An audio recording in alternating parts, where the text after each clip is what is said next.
Hey, Wasabi, OPERATIONiDROID here, and I'm going to be reviewing and playing Dino Crisis 2 on my jailbroken iPhone 3GS using PSX4ALL 3.0.0.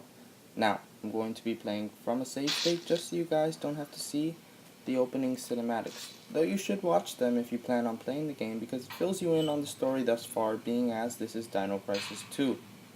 Not to mention that they look great. It's like watching a short film. Well, let's get back on topic here.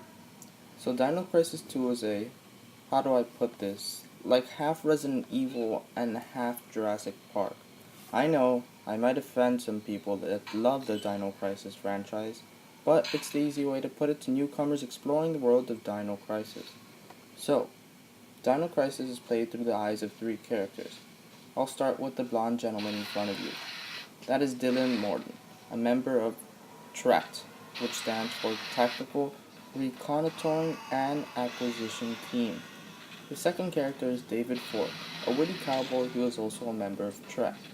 And last but definitely not least character is Regina, the protagonist of the first Dino Crisis, a slim red-headed girl who is a member of SORT, aka Secret Operation Raid Team. The objective of the game is to fight your way throughout the jungle, as I am doing, and search for clues and new items. The game is cool, as each character has his or her own special weapon. For example, as you can see, by pressing circle, I use my sub-weapon, which is a machete. This is different from Regina's sub-weapon, which is a stun gun. Now, as you can see, the game uses different camera angles in different areas to amplify the environment, create a movie-like feel, and well, give you a better angle of the game. Sorry, I was having trouble with the controls there. As you can see, my controls are invisible. I use it for my reviews just so you guys can see the whole screen and don't have to see the controls on the screen. Now, I try to memorize the controls so that I don't mess up while I'm recording, but as you just saw, I made a couple of mistakes. But let's get on with the video. So, let's talk about the controls. As I mentioned earlier, the circle is to use the sub-weapon, X is the action button, as is square, triangles cancel, and as you can see that I've been doing, R1 is to pull out your gun and shoot, as I am going to do right here. Also, in the options you can turn on an auto aim, so as you can see when I pressed R1 it automatically turned me towards the view of the dinosaur.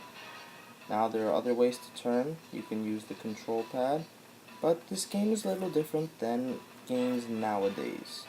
So for example, you would just move the analog stick or use the D-pad to move in the direction that you're aiming at.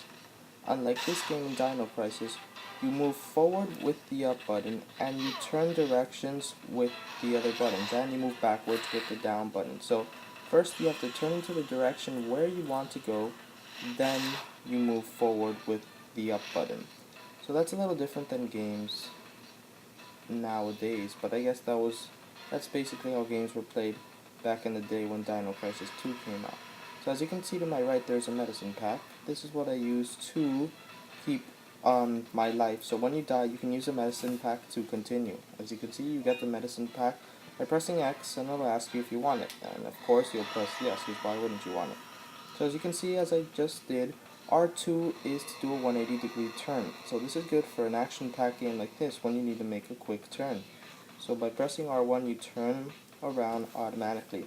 Now, L1 is to change your aim.